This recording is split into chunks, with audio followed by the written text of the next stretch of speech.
Good afternoon, Ambassador, and thank you to the family as well for being here in support of you today. I'd like to direct you to an area of bipartisanship, namely aid to Ukraine. Congress, on an overwhelmingly bipartisan basis, has appropriated hundreds of millions of dollars in military assistance to Ukraine, correct? Yes. And that aid is being used by Ukraine to fight a common adversary, namely Russia, right? Yes. The U.S., in fact, has consistently partnered with other European countries to keep Russia at bay and maintain the peace in Europe, right? Yes. As Ambassador Taylor suggested earlier this week, supporting Ukraine helps maintain peace so that Americans don't have to go to war again in Europe, right? Yes. Suspending that aid and weakening Ukraine can increase the likelihood of the opposite, correct? Yes, it is extremely short-sighted. The last time you were in Ukraine was May 20th of this year, right? Yes. In his opening statement, Ambassador Taylor said he took charge in Ukraine on June 17th. Yes. Therefore, there was almost a 1-month gap between the time you departed and when Taylor took over, right? Yes. Yes. During that time, on May 20th, Ambassador Sondland, Rick Perry, and others came to the inauguration of President Zelensky, right? Yes. And during that gap in time, Ambassador Sondland visited the White House, along with others, and got directions from President Trump to talk to Rudy.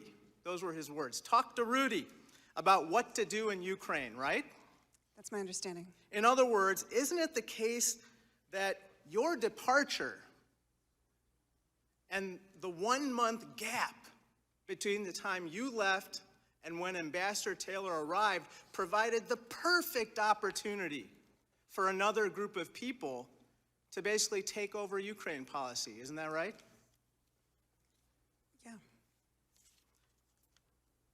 Ambassador, you're going to have to speak a little louder into the mic. Yes. Yes. Thank you. On page 10 of your opening statement, you mentioned, quote unquote, corrupt interests apparently hijacking our Ukraine policy, right? Yes. A couple suspect individuals in that regard were Lev Parnas and Igor Fruman, right? Yes. You mentioned in response to Minority Counsel earlier that you learned that Fruman and Parnas were attempting to open a liquefied natural gas company, correct? Yes. How did you learn that, by the way? I heard it from the Minister of Interior. Interestingly, at noon today, the Wall Street Journal reported that federal prosecutors in Manhattan are investigating whether Rudy Giuliani stood to personally profit from that liquefied natural gas venture. Do you have any knowledge of that? No, I do not. Maybe we should talk to Rudy, huh?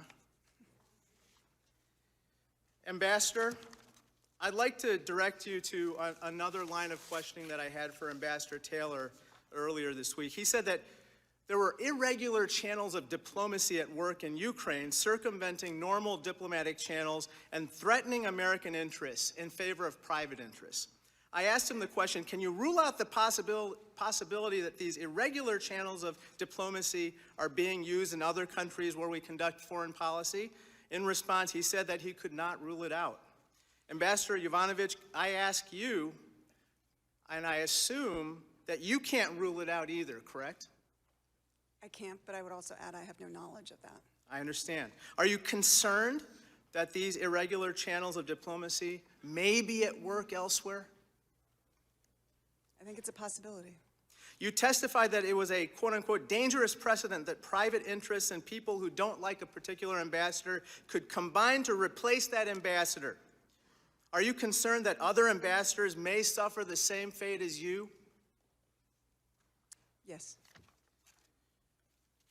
Ambassador, in your service as an American diplomat, you have encountered various dictators and strong men ruling other countries, right? Yes.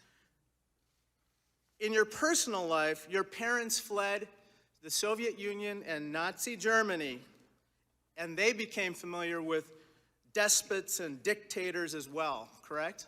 Yes. Indeed, you're an authority on authoritarianism, right? Well, maybe.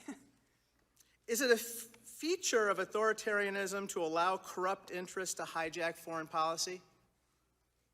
Yeah, Is it a feature of authoritarianism for the rulers there to claim absolute rights? yes, And is it a hallmark of authoritarianism for those rulers to smear their opponents? sometimes yes. Thank you.